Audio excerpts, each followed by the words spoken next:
Hi friends, అందరికీ నమస్కారం. ఈరోజు కథ చెలియా నేను చేరా ఎపిసోడ్ నెంబర్ 19. ఈ స్టోరీ మీకు నచ్చితే తప్పకుండా లైక్ చేసి మన ఛానల్ని సబ్స్క్రైబ్ చేసుకోండి. ఇక స్టోరీలోకి వెళ్దాం. బావా, సేవ్ మీ.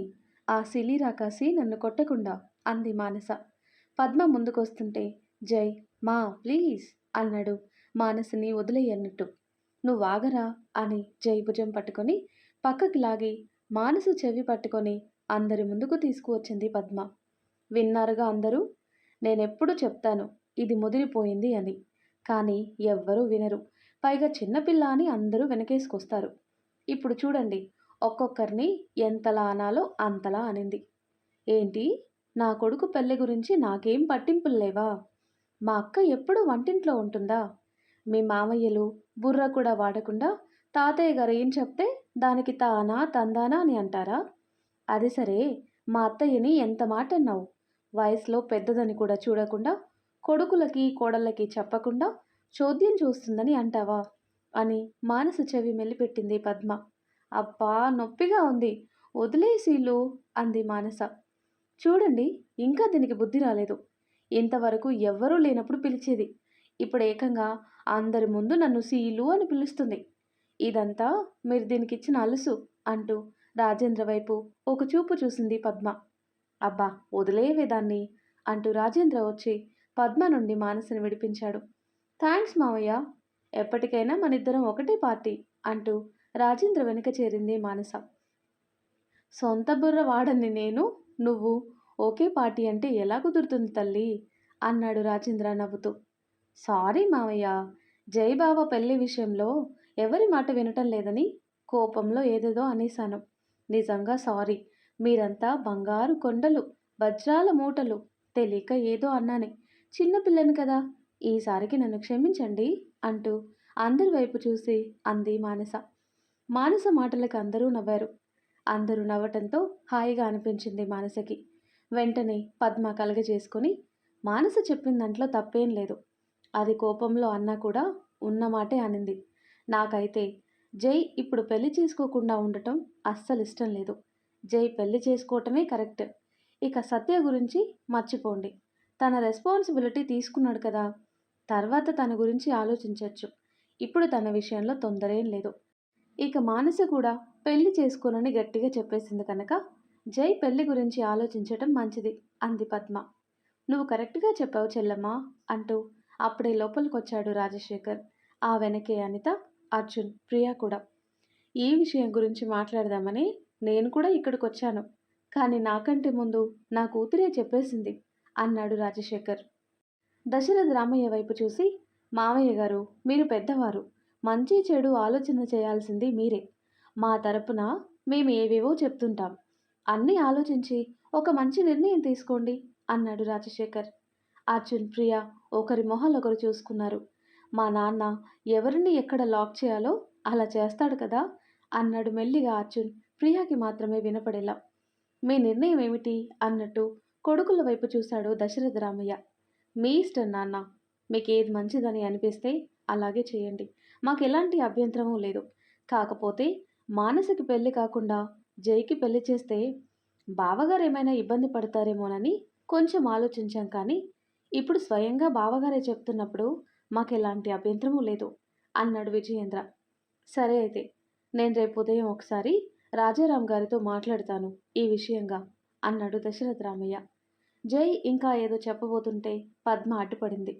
జై ఏం చేయలేక సైలెంట్గా ఉండిపోయాడు. రాజశేఖర్ చాలా సంతోషపడ్డాడు, ఇక జై పెళ్లికి ఎలాంటి విఘ్నాలు లేవు అని. రాధికని ఇంటి దగ్గర డ్రాప్ చేయడానికి వెళ్ళిన నందు అక్కడే ఉన్నాడు ఆ రోజు. భోజనాలయ్యాక రాజారాం, తులసి, నీలవేణి, నందు, రాధిక ఒకచోట చేరారు. కాసేపు పిచ్చాపాటి మాటలతో సరదాగా గడిచిపోయింది. బాగా లేట్ అయింది, వెళ్ళి పడుకోండి అని రాజారాం చెప్తుంటే రూమ్లోకి వెళ్ళబోయాడు నందు. కాసేపు ఉండు నందు, నీతో మాట్లాడాలి అంది రాధిక. నీలవేణి, రాజారాం, తులసి వెళ్ళిపోయారు. రాధిక, నందు మాత్రం హాల్లోనే కూర్చున్నారు. ఎందుకంత డిస్టర్బ్డ్గా ఉన్నావు నందు, ఏదన్నా సమస్య అడిగింది రాధిక. అదేం లేదు రాధిక, నేను బాగానే ఉన్నాను అన్నాడు నందు చిన్నగా స్మైల్ ఇచ్చి. నువ్వు మొహం మీద స్మైల్ చూపించినంత మాత్రాన నీ మనసు ఎలా ఉంటుందో నాకు అర్థం కాదా? ఆ మాత్రం అర్థం చేసుకోలేనా నేను? విషయం ఏంటో చెప్పు అంది రాధిక. సత్య గురించి ఆలోచిస్తున్నాను. అసలు తనెవరు? తనకి నాకు ఏంటి సంబంధం? ఎంత ఆలోచించకూడదో అనుకున్నా ఏదో ఒక రకంగా డిస్టర్బ్ అవుతూనే ఉన్నాను. ఒకవేళ తను నన్ను ప్రేమించిందన్న విషయం నాకు తెలియటం వలన, లేక ఏదైనా కారణమా అనేది నాకు అర్థం కావటం లేదు. మనసంతా గజిబిజిగా ఉంది రాధిక అన్నాడు నందు. ఓ మాట చెప్పాలనుంది. సత్య నిన్ను ప్రేమించింది కాదు అని అనలేము. అది మార్చలేని విషయం. ఈ లోకంలో చాలామంది ఎవరో ఒకరిని లవ్ చేస్తూనే ఉంటారు. కొన్నిసార్లు ఆ విషయం ఎదుటి వాళ్ళకి చెప్పవచ్చు, చెప్పలేకపోవచ్చు. వారి కారణాలు వారికి ఉంటాయి. ఒకవేళ వాళ్ళు మనల్ని ఇష్టపడ్డాము అని చెప్పినంత మాత్రాన వాళ్ళ మీద మనకు కూడా ప్రేమ పుట్టాలని రూలేం లేదు. సత్య విషయంలో కూడా అలానే ఆలోచించినందు. తను నిన్ను ఇష్టపడింది కాదనను, కానీ నీకు కూడా సత్య మీద ఇష్టం కలిగితే మూవ్ కావచ్చు. కానీ తను నిన్ను ప్రేమించిందన్న ఒకే ఒక్క కారణంతో నువ్వు ఏదోలా ఉండటం బాలేదు. నువ్వుగా ఉండు నందు. సత్యతో నువ్వు కూడా కొన్ని రోజుల పాటు ఉన్నావు. తనని చాలా దగ్గర నుండి చూసావు కనుక ఒకవేళ నీకు తన మీద ఇష్టం కలిగితే ఆలోచించు. అంతేకాని తను నిన్ను ప్రేమించింది కదా అని నువ్వు తనని ప్రేమించాలని రూలేం లేదు కదా. ఈ విషయంలో కొంచెం రిలాక్స్డ్గా ఉండు. కాస్త టైం తీసుకో. ఎక్కువగా ఆలోచించి ఇబ్బంది పడద్దు. నాకు చెప్పాలనిపించింది చెప్పాను. ఆ పైన నీ ఇష్టం అంది రాధిక. నువ్వు చెప్పింది నిజమే రాధిక. నా మనసు సత్య విషయంలో చాలా కన్ఫ్యూజ్డ్గా స్ట్రగుల్డ్గా ఉంది. ఏ నిర్ణయం తీసుకోలేకపోతున్నాను. తనకి నా నుండి కావాల్సింది ప్రేమ, జాలి కాదు. బహుశా సత్య కూడా నా నుంచి అదే కోరుకుంటుందేమో. మనల్ని ఒకరు ఇష్టపడ్డారు అని అంటే అది చాలా మంచి విషయం, పాజిటివ్ విషయం. నువ్వు చెప్పినట్టే ఉండటానికి ప్రయత్నిస్తాను. టైం తీసుకోవాలి. నా మనసు ఏం చెప్తుందో దాని ప్రకారం నడుచుకోవాలి అన్నాడు నందు. సరే మరి, ఇప్పటికే లేట్ అయింది. వెళ్ళి పడుకో. రెస్ట్ కావాలి నీకు అంది రాధిక. గుడ్ నైట్ అంటూ గెస్ట్ రూమ్ వైపు వెళ్ళాడు నందు. రాధిక అక్కడి నుంచి పైకి లేవబోయేలోగా రాధిక మొబైల్ రింగ్ అయింది. చూస్తే ఆదిత్య నుండి. ఆదిత్య పేరు చూడగానే చిన్నగా నవ్వుకొని, అర్ధరాత్రి దాటినా వీడు నిద్రపోడు, నన్ను నిద్రపోనివ్వడు అని అనుకుంటూ మొబైల్ తీసుకొని మాట్లాడుతూ తన రూమ్లోకి వెళ్ళింది రాధిక. ఆ మరుసటి రోజు ఉదయమే దశరథ రామయ్య రాజారాంకి ఫోన్ చేశాడు. కాస్త మాట్లాడాలి అని అంటూ. జై రాధికల పెళ్లి గురించి అందరం ఓసారి మాట్లాడుకోవాలి. ఓసారి అమ్మాయితో కలిసి మీ దంపతులు మా ఇంటికి రండి అన్నాడు దశరథ రామయ్య. సరే దశరథ రామయ్య గారు, ఇంట్లో చెప్పి మీకు కబుర్ చేస్తాను అన్నాడు రాజారాం. ఎల్లుండి మంచి రోజు. వీలైతే ఆ రోజు రావటానికి ప్రయత్నించండి. మిగతా విషయాలన్నీ మనం కలిసిన రోజు వివరంగా చెప్తాను అన్నాడు దశరథ రామయ్య. తర్వాత రాజారాం నీలవేణిని పిలిచి విషయం చెప్పాడు. అయినా అక్కడికి నేనెందుకు అంకుల్? మీరు ఆంటీ వెళ్ళిరండి, బాగుంటుంది అంది నీలవేణి. ఇక్కడ జరగబోయేది నీ కూతురు పెళ్ళి. పద్ధతుల విషయం కాసేపు పక్కన పెట్టి రాధిక తల్లిగా ఆలోచించు. ఆ కుటుంబం గురించి మనకి తెలిసినా మన పిల్లనిస్తున్నాం, ఓసారి చూసొద్దాం. ఇంకేం ఆలోచించకు. పైగా దశరథ రామయ్య గారు మరీ చెప్పారు నేను తీసుకురమ్మని. వాళ్ళకి లేని పట్టింపులు నీకెందుకు తల్లి అన్నాడు రాజారాం. అది కాదంకుల్, నేను అని నీలవేణి ఇంకా ఇబ్బంది పడుతుంటే, మీ అంకుల్ చెప్పినట్టు వెళ్దాం నీలా, కాదనకు అంది తులసి. సరే, మీరిద్దరూ అవును అన్నాక నేను కాదంటానా? మీ ఇష్ట ప్రకారమే కానివ్వండి అంది నీలవేణి. అయితే సరే, ఎల్లుండి మంచి రోజుని కూడా చెప్పారు దశరథ రామయ్య గారు. మరి ఆ రోజే మనం వెళ్దాం అన్నాడు రాజారాం. పైనుండి అంతా వింటున్న రాధిక, అదేంటి ఇప్పుడే పెళ్ళొద్దని జై చెప్పాడు కదా ఇంట్లో, మళ్ళీ అప్పుడే పెళ్లి మాటలు జరుగుతున్నాయి, ఏమై ఉంటుంది అని తనలో తాను అనుకుంది రాధిక. వెంటనే రూమ్లోకి వెళ్ళి జైకి కాల్ చేసింది. జై జరిగిందంతా వివరంగా చెప్పటంతో అందరూ కలిసి నిర్ణయం తీసుకున్నారా అని అనుకొని కాసేపు మాట్లాడి కాల్ కట్ చేసింది రాధిక. రాజారాం దశరథ రామయ్య గారికి ఫోన్ చేసి మీరు చెప్పినట్టే ఎల్లుండి ఒకసారి వస్తాము అని చెప్పటంతో ఆ విషయం గురించి ఇంట్లో వాళ్ళందరికీ చెప్పాడు దశరథ రామయ్య. జానకితో ఎల్లుండి రాధిక వాళ్ళు వచ్చినప్పుడు అన్ని దగ్గరుండి చూసుకో జానకి అని అన్నాడు. రాజేంద్ర విజయేంద్ర వైపు చూసి, అంతకంటే ముందు ఒక ముఖ్యమైన విషయం గురించి మీతో మాట్లాడాలి. అనితని తీసుకొని అందరూ ఒకసారి పైనున్న గది వైపు రండి అని చెప్పాడు దశరథ రామయ్య. విషయం ఏంటో తెలియకపోయినా చెల్లిని కూడా తీసుకురమ్మన్నారు కదా అని జైతో అనిత వాళ్ళ ఇంటికి వెళ్ళి నాన్నగారు రమ్మంటున్నారని పిలుచుకురమ్మని చెప్పాడు విజయేంద్ర. సరేనంటూ అనిత వాళ్ళ ఇంటికి వెళ్ళాడు జై. హాల్లోనే కూర్చున్నాడు రాజశేఖర్. అప్పటికే రాళ్ళుడు టిఫిన్ చేశావా అంటూ మర్యాదపూర్వకంగా మాట్లాడాడు రాజశేఖర్ జైతో. ఆ అయింది మావయ్య, మీదయిందా అంటూ సమాధానంగా అడిగి, అత్తయ్యని నాన్న ఒకసారి పిలుచుకురమ్మన్నారు, ఏదో మాట్లాడాలంటాం, విషయం చెప్తామని వచ్చాను మావయ్య అన్నాడు జై.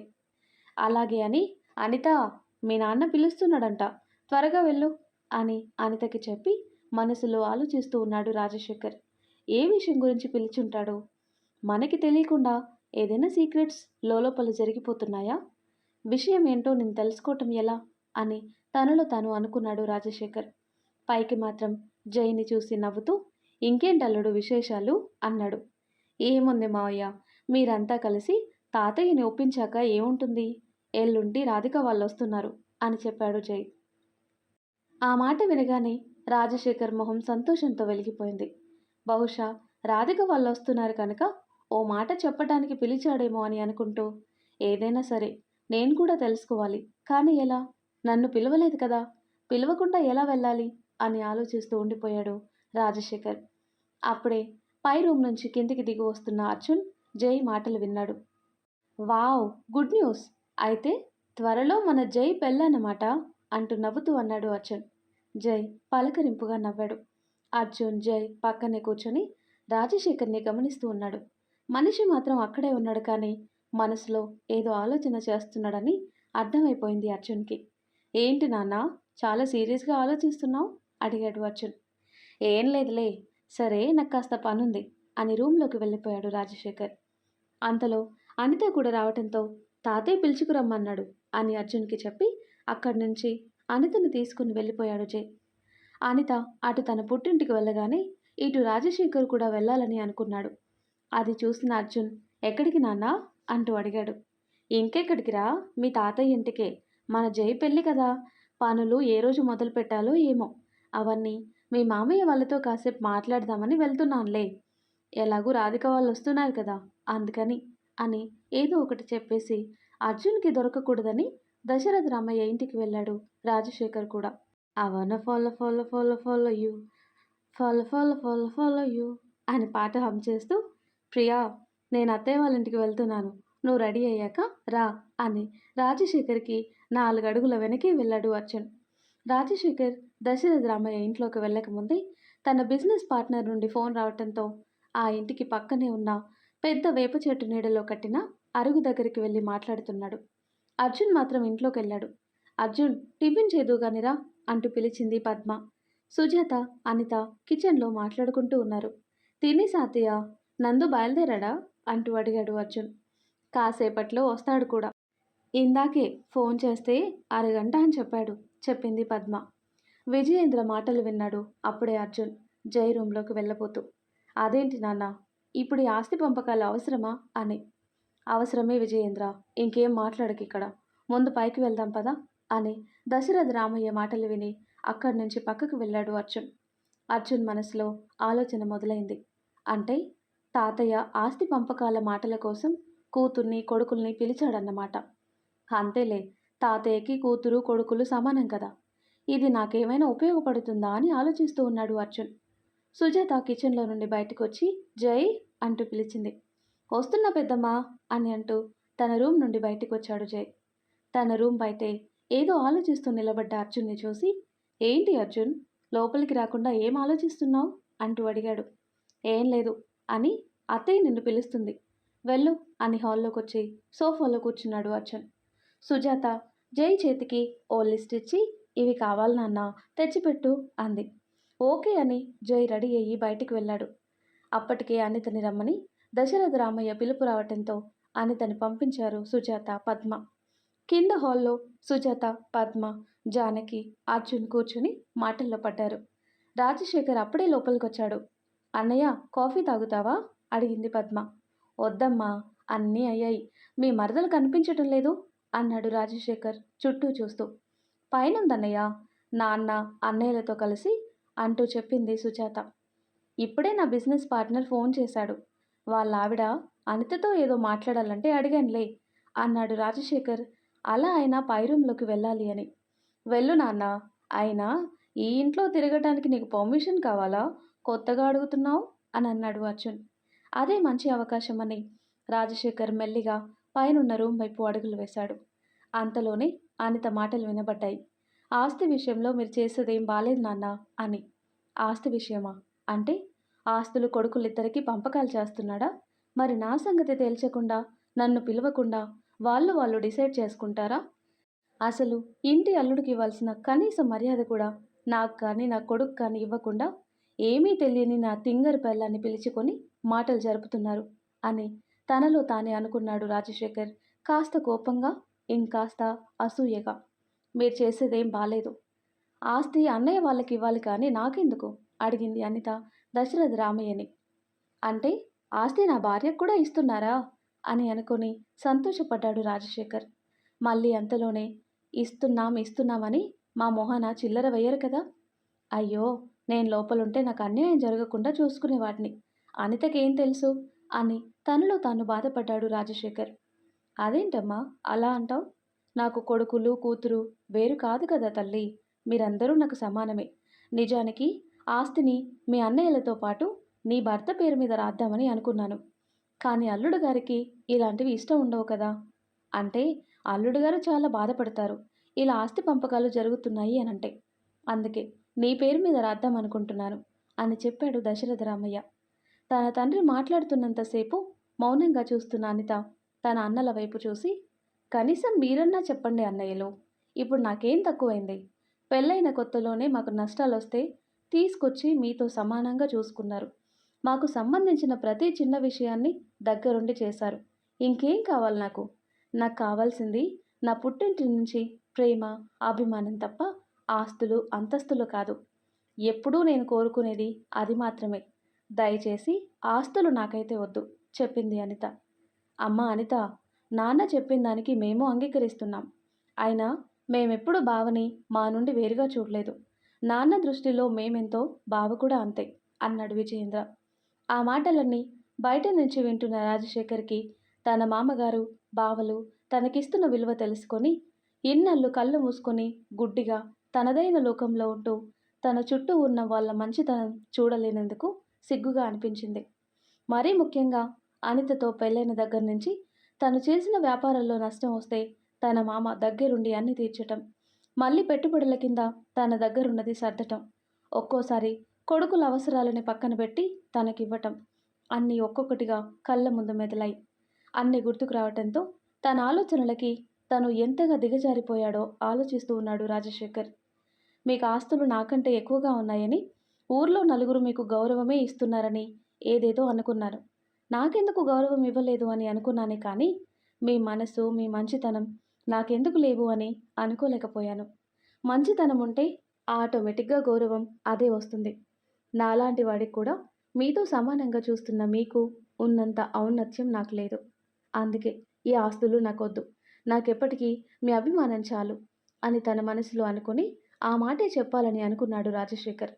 కానీ అంతలోనే లోపల నుండి మళ్ళీ మాటలు వినిపించటంతో ఆగిపోయాడు బయటే. అనిత, ఒక మాట గుర్తుపెట్టుకో తల్లి. ఆస్తులు ఈ రోజు ఉంటాయి, రేపు ఉండొచ్చు, ఉండకపోవచ్చు. వీటి గురించి కాదు. చూసే వాళ్ళకి, నా అల్లుడు, నా కొడుకులకి ఎక్కడా ఏ విషయంలో తగ్గకూడదు. మీకు ఓ ఆడపిల్లుంది. మాటల్లో జైకి, మానసికి పెళ్లి చేద్దామని అనుకున్నాం. అప్పుడు అబ్బాయి, అమ్మాయి మన వల్లే కనుక ఆస్తుల అవసరం కనిపించదు. కానీ ఇప్పుడు జైకి రాధికతో పెళ్ళి అని అనుకున్నాం. మానసకి బయట సంబంధం చూడాలి. మన పిల్ల బంగారమే, కాదని నేననను. కానీ ఇప్పుడు అమ్మాయితో పాటు ఆస్తులు కూడా చూస్తున్నారు కదా.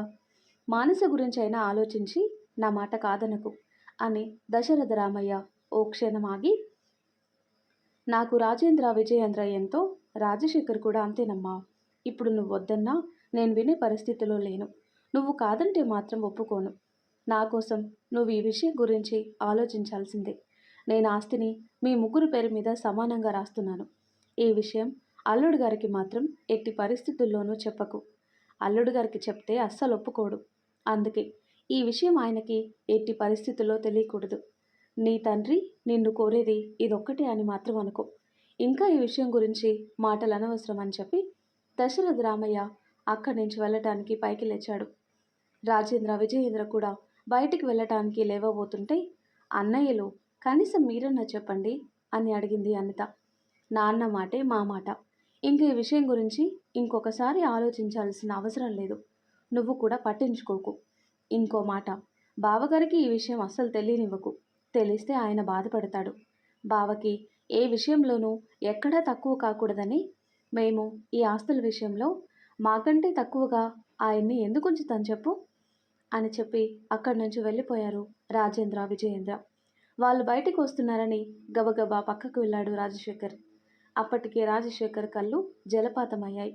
తన బావల మాట వినగానే మనసు ఇంకా పశ్చాత్తాపంతో నిండిపోయింది. ఇన్నాళ్ళు వెధవ ఆస్తి కోసం ఎన్నెన్నో అనుకున్నాను, ఏమేమో చేయబోయాను. కానీ వీళ్ళకి అసలు ఆస్తుల విషయం అసలు తృణప్రాయంగా అనిపించింది. వారితో సమానంగా నన్ను చూసుకుంటున్నారు అని నాకు తెలుస్తున్నా నేనెందుకు ఆ విషయం గురించి ఆలోచించలేకపోయాను? నేను చాలా అల్పుడిలా బుద్ధి చూపించాను అని తనలో తాను బాధపడ్డాడు రాజశేఖర్. రాజశేఖర్ భుజం మీద ఎవరిదో చేయి పడినట్టు అనిపించి వెంటనే వెనక్కి తిరిగి చూశాడు. ఎదురుగా అర్జున్ కనిపించాడు. చూసావా నాన్న, మామయ్యల గురించి తాతయ్య గురించి నువ్వు అర్థం చేసుకున్నది చాలా తక్కువ. వాళ్ళ మనసేంటో ఇప్పటికైనా అర్థమైందా అన్నాడు అర్జున్.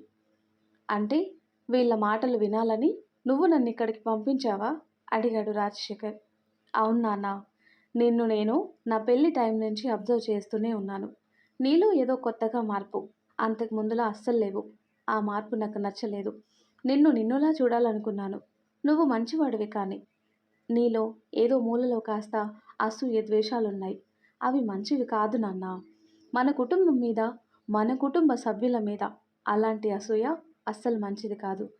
నీకు మన వాళ్ళ మనసు తెలియాలనే ఇక్కడికి పంపించాను తప్ప నిన్ను బాధ పెట్టాలని కాదు నాన్న. నువ్వంటే నాకు చాలా ఇష్టం నాన్న. నువ్వు నా హీరో. అలాంటిది నీలో ఈ కాస్త చెడు గుణాలు ఉండటం ఎందుకు అనుకున్నాను. మిమ్మల్ని చూస్తూ పెరిగాం నాన్న మేము. తప్పు చేస్తుంటే ఎలా భరించగలం? అందుకే మామయ్య వాళ్ళ మంచితనం నీకు అర్థం కావాలని ఇలా చేశాను తప్ప నిన్ను బాధ పెట్టాలని కాదు అని చెప్పాడు అర్జున్. నువ్వు నా కొడుకవ్వటం నా అదృష్టం రా. ఈరోజు నిజంగా మా బావ వాళ్ళ మాటలు వినకపోతే నేనేం కోల్పోయేవాడినో నాకు అర్థమవుతుంది.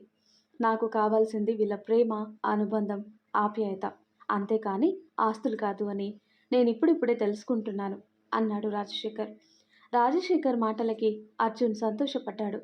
చాలా ఆనందంగా రాజశేఖర్ని హక్ చేసుకున్నాడు. ఎన్నాళ్ళు నా జీవితంలో అన్నీ ఉన్నా ఏదో మిస్ అయింది. ఆ ఫీలింగ్ ఇప్పుడు లేదు. చాలా హ్యాపీగా ఉంది నాన్న. ఎంత హ్యాపీగా ఉందో చెప్పటానికి మాటలు కూడా సరిగ్గా రావటం లేదు అని ఆనందంగా చెప్పాడు అర్జున్. అర్జున్ తనని హత్తుకునేసరికి రాజశేఖర్ కళ్ళు ఆనంద బాష్పాలతో నిండిపోయాయి.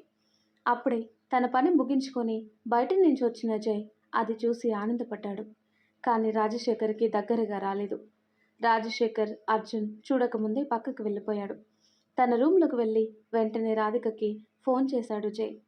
చాలా సంతోషంగా వినిపిస్తున్న జై గొంతు విని విషయం ఏంటని అడిగింది రాధిక. మావయ్య మారిపోయినట్టున్నారు రాధిక. నేను పూర్తిగా వినలేదు, కానీ నేను వచ్చేసరికి ఆఖరిగా ఆయన మాటలు విన్నాను. నాకు కావాల్సింది మా బావల ఆస్తులు కాదు, వారి ఆప్యాయత, ప్రేమ మాత్రమే అని. అంతేకాదు, అర్జున్తో చెప్తూ చాలా బాధపడ్డాడు కూడా, తను ఏవేవో చేశానని. నిజంగా అంకుల్ మారిపోతే మనకంటే సంతోషించే వాళ్ళు ఇంకెవరున్నారు జై? అంకుల్ మారిపోతే నిజంగా ఆ ఇల్లు బృందావనమే, ఎప్పటికీ సంతోషాల నిలయమే అంది రాధిక సంతోషంగా. కాసేపు మాట్లాడిన తర్వాత, ఇంతకీ ఎప్పుడు వస్తున్నారు మీరు, ఏ టైంకి వస్తారో అన్ని వివరాలు అడిగాడు జై. విషయం చెబుతూ ఉన్న రాధిక, జై నీతో ఇంకొక విషయం కూడా చెప్పాలి, అది మన మానస గురించి అనంది. అంటే ఆదిత్య గురించి అడుగుదాం అనుకుంటున్నావా? టైం చూసి మనమే మాట్లాడదాం రాధిక. కానీ మళ్ళీ చెప్తున్నాను, ఆదిత్యకి మాత్రం ఎట్టి పరిస్థితుల్లోనూ ఇక్కడ మనం ఏ విషయం చెప్పకుండా ప్రామిస్ చేయకు. తర్వాత ఏదైనా పొరపాటు జరిగితే అటు ఆదిత్యకి ఇటు నీకు ఇద్దరికీ బాధే, అర్థం చేసుకో అన్నాడు జై. మానసికి ఇష్టం లేకుండా, ఆ ఇంట్లో వాళ్ళకి ఇష్టం లేకుండా ఏ పని జరగదు జై. కానీ ముందు మానస మనసులో ఏముందో మనం తెలుసుకోవాలి. ఇటువైపు నుంచి ఆదిత్య చాలా క్లియర్గా చెప్పేశాడు. ఇక తెలుసుకోవాల్సింది మానస నుండి అని అంటూ, అది కూడా మేము వచ్చిన రోజే బయట పెట్టేస్తాను చెప్పింది రాధిక. ఏం చేయాలనుకుంటున్నావు రాధిక అడిగాడు జై. చెప్తాను, నీకు కాకుండా ఇంకెవరికి చెప్తాను అంటూ తనేమనుకుంటుందో ఆ విషయం వివరంగా చెప్పింది రాధిక జైకి. రాధిక ఆలోచనకి చిన్నగా నవ్వాడు జై. సరే, నువ్వు అనుకున్నట్టే జరిగితే అంతకంటే కావాల్సిందేముంది? ఇంట్లో వాళ్ళని ఒప్పించే బాధ్యత నాది, కానీ మానస మనసు బయటపెట్టే బాధ్యత నీది అన్నాడు జై. ఖచ్చితంగా అనుకున్నది అనుకున్నట్టు జరిగితే చాలా బాగుంటుంది జై. ఆది చాలా మంచివాడు. మళ్ళీ ప్రత్యేకంగా నీకు ఆ విషయం చెప్పాల్సిన అవసరం లేదు. మానస సంతోషంగా ఉంటుంది అంది రాధిక. రాధికతో కాసేపు మాట్లాడిన తర్వాత కాల్ కట్ చేశాడు జై. ఆ తర్వాత సత్యకి ఫోన్ చేశాడు. సత్య, రేపు నేను చెప్పిన కాలేజ్లో నువ్వు జాయిన్ కావాలి. కిషోర్ తీసుకుని వస్తాడు మార్నింగ్కి, రెడీగా ఉండు చెప్పాడు జై. సరే అంది సత్య. ఇంకేంటి విషయాలు అని జై అడిగేలోపే అక్కడే ఉన్న కిషోర్, శృతి ఇద్దరూ మాట్లాడారు. 2 వారాల్లో పెళ్లి డేట్ ఫిక్స్ అయింది. ఆ విషయంగా మేమే నీకు కాల్ చేద్దాం అనుకున్నాము. మీ ఇంట్లో అందరూ తప్పకుండా రావాలి జై. మీరంతా దగ్గరుండి మా పెళ్లి చేయాలని శృతి, కిషోర్ ఇద్దరూ ఒకేసారి చెప్పారు జైకి. చాలా సంతోషంగా ఉంది కిషోర్. ఏంటో ఒకదాని తర్వాత ఒకటి గుడ్ న్యూస్లన్నీ వరుసగా వింటున్నాను ఈరోజు అన్నాడు జై. ఆ మరుసటి రోజు సత్యాని జాయిన్ చేయించడానికి బయలుదేరాడు జై. సత్య కాలేజ్లో అంతా మాట్లాడి సత్యకి ఆల్ ది బెస్ట్ చెప్పి వెళ్ళాడు. రేపటికన్నీ సిద్ధం చేయించావా జానకి అడిగాడు దశరథ రామయ్య. అన్నీ రెడీగా ఉన్నాయి, పంతులు గారు కూడా టైంకి వస్తారు. వసతి కూడా అనిత వాళ్ళ ఇంట్లో ఏర్పాటు పూర్తయింది. మన అల్లుడు గారే దగ్గరుండి అన్నీ చూసుకుంటున్నారు. మమ్మల్ని ఒక్క పని చేయనివ్వటం లేదు అంది జానకి. సంతోషం. మన జై పెళ్లి పనులు కూడా అల్లుడు గారే స్వయంగా చూసుకుంటే సంతోషమే కదా. ఇప్పటి వరకు ఏదో మూలలో మానసని జై చేసుకోవటం లేదని అల్లుడు గారు బాధపడుతున్నారా అని అనుమానం ఉండేది. కానీ ఇప్పుడు నీ మాటలతో ఆ సందేహం తొలగిపోయింది. చాలా సంతోషంగా ఉంది అన్నాడు దశరథ రామయ్య. ఏ జన్మలోనో ఏదో పుణ్యం చేసుకొని ఉంటాను నేను. అందుకే మీలాంటి భర్త, బంగారం లాంటి పిల్లలున్నారు. అందరికీ ఉండదండి ఈ అదృష్టం. ఎంత మంచి సంసారమైనా కూడా చిన్న చితక ఇబ్బందులు మామూలే. కానీ అవి కూడా మన వరకు తీసుకురాకుండా చూసుకున్నారండి మన పిల్లలు. ఈ వయసులో ఇలా కుటుంబంతో కలిసి సంతోషంగా ఉండే అదృష్టం ఎంతమందికి ఉంటుంది? మనకుంది కదా. అందుకే అన్నాను, ఏ జన్మలో ఏదో మంచి పుణ్యం చేసుకొని ఉంటాను అని అంది జానకమ్మ సంతోషంగా. జానకి మాటలకి దశరథ రామయ్య కూడా చిన్నగా నవ్వాడు. ఆ మరుసటి రోజు రాధిక వాళ్ళు కూడా జై వాళ్ళ ఊరికొచ్చారు. ఇంటికి రావటంతోనే రాధికని చూసి సంతోషపడిపోయాడు రాజశేఖర్. చాలా ఆప్యాయంగా పలకరించాడు. రాజశేఖర్ మాటలలో తేడా రాధికకి అర్థమవుతూనే ఉంది. రాధిక కూడా చాలా సంతోషపడింది. నిజమే జై చెప్పింది అని. అర్జున్, ప్రియా కూడా చాలా బాగా మాట్లాడారు. మా చెల్లి రాధిక జైని పెళ్లి చేసుకోబోతూ వరుసలో కూడా నిజంగానే చెల్లిగా మారనుంది అని అర్జున్ అన్నాడు. మానస మాత్రం కాస్త డల్గానే ఉంది. కానీ అలా అని మౌనంగా కూడా లేదు. కాకపోతే మునుపటి యాక్టివ్నెస్ అయితే మానసలో కనబడలేదు రాధికకి. రాజశేఖర్ వాళ్ళ ఇంట్లో ఫ్రెష్ అయిన తర్వాత రాధిక, నీలవేణి, రాజారాం దంపతులు కలిసి జయ వాళ్ళ ఇంటికి వెళ్ళారు. పంతులు గారు కూడా రావడంతో మాటామంతి పూర్తి చేసుకొని నిశ్చితార్థం అని అనుకున్నారు. కానీ నిశ్చితార్థం వద్దన్నాడు రాజశేఖర్. అంటే ఒకసారి నిశ్చితార్థం అనుకునే లోపల ఏదో జరిగిపోయింది. అందుకే అని ఇంకేం మాట్లాడలేదు రాజశేఖర్. రాజశేఖర్ మాటలని అర్థం చేసుకుని ఇప్పుడు నిశ్చితార్థం వద్దు, డైరెక్ట్గా పెళ్లి ముహూర్తం ఫిక్స్ చేసుకోవాలని అనుకున్నారందరూ. ఇద్దరి జాతకాలు చూసి బాగా కలిశాయని 2 నెలల్లో రాధిక జైల జాతకాలకి తగ్గట్టు మంచి ముహూర్తం దొరకటంతో ఇరువైపు పెద్దలు కూడా ఒప్పుకోవటంతో ఆ రోజు ముహూర్తాన్ని ఫిక్స్ చేశారు. జై పెళ్లి డేట్ ఫిక్స్ అవ్వటంతో అర్జున్, ప్రియా, నందు, మానస గోలగోల చేశారు సంతోషంగా. రాజశేఖర్ అందరికీ తన ఇంట్లో భోజనాలు ఏర్పాటు చేశాడు. మొత్తం దశరథ రామయ్య కుటుంబం, రాజారాం కుటుంబం అందరూ కలిసి అనిత వాళ్ళ ఇంట్లో భోంచేయటానికి కూర్చున్నారు. జానకి వడ్డించే ముందు అన్ని ఐటమ్స్ చూసుకుంది. అయ్యో, నెయ్యి లేదేంటి అనిత అడిగింది జానకి. ఉందమ్మా, ఇక్కడే పెట్టానే, ఇప్పుడు కనబడటం లేదు, వెతుకుతానిప్పుడే అంది అనిత. ఇప్పుడే వెతుకుతావులే, వద్దు. మానస, నువ్వు వెళ్ళి ఇంట్లో పొయ్యి పక్కనే పెద్ద డబ్బా నెయ్యి ఉంది, అది తీసుకురా అని చెప్పింది జానకి. సరే అమ్మమ్మ అని మానస జయ వాళ్ళ ఇంటికి వెళ్తుంటే మానస, ఒక్క నిమిషం. రూమ్లో నాది మొబైల్ మర్చిపోయి వచ్చాను. వచ్చేటప్పుడు తీసుకొనిరా అన్నాడు జై. పక్కన రాధికను పెట్టుకొని నీకెందుకు బావా ఫోను అని నవ్వుతూ అంది మానస. ప్లీజ్ తీసుకురావే, ఆఫీస్ కాల్స్ వస్తాయి. అసలు ఈ మధ్య ఆఫీస్కి రెగ్యులర్గా వెళ్ళట్లేదు. ఇప్పుడు ఫోన్ కూడా అటెండ్ చేయకపోతే బాగుండదు అన్నాడు జై. మానస అటు వెళ్ళగానే నెయ్యి కనబడటం లేదంట అంటూ రాధిక వైపు చూసి నవ్వాడు జై. అవును, కనబడలేదు, కనబడదు కూడా అంటూ నవ్వింది రాధిక. జై వాళ్ళ ఇంటికి వెళ్ళింది మానస. ముందుగా కిచెన్లోకి వెళ్ళి నెయ్యి తీసుకొని డైనింగ్ టేబుల్ మీద పెట్టి జై రూమ్లోకి వెళ్ళింది మానస. మానస లోపలికి వెళ్ళి జనరల్గా జై మొబైల్ పెట్టే ప్లేస్లో వెతుకుతూ ఉంది. అంత లోపల రూమ్ డోర్ క్లోజ్ అయినట్టు అనిపిస్తే వెనక్కి తిరిగి చూసింది మానస. అంతే, ఒక్కసారిగా కళ్ళు ఆశ్చర్యంగా పెద్దవి చేసుకుని చూస్తూ ఉండిపోయింది. మానస నోటి వెంట అప్రయత్నంగా అమెరికా అబ్బాయి అని వచ్చేసింది. వెంటనే తను చూసేది నిజమో కాదు అని అనుకుంటూ కళ్ళు నలుముకొని చూసింది. కానీ ఆదిత్య ఎక్కడా కనబడలేదు. మనసులో ఆదిత్యాన్ని తలుచుకుంటుంటే ఎటు చూసినా ఆదిత్యానే కనబడుతున్నాను అని తనను తాను తిట్టుకొని మొబైల్ తీసుకొని బయటికి రాబోయింది మానస. అంతలోనే బుల్లెట్టు అంటూ వెనక నుంచి వినిపిస్తే అటువైపు తిరిగింది మానస. కళ్ళెదురుగా ఆదిత్య కనిపిస్తే నిజమా కాదా అన్నట్టు చూసింది. మరి ఆ తర్వాత ఏం జరుగుతుందో నెక్స్ట్ వీడియోలో తెలుసుకుందాం. ఎంతో ఇంట్రెస్టింగ్గా ఉండే ఈ స్టోరీ నెక్స్ట్ పార్ట్స్ కోసం ఈ వీడియో లైక్ చేసి మన ఛానల్ని తప్పకుండా సబ్స్క్రైబ్ చేయండి. Thanks for watching.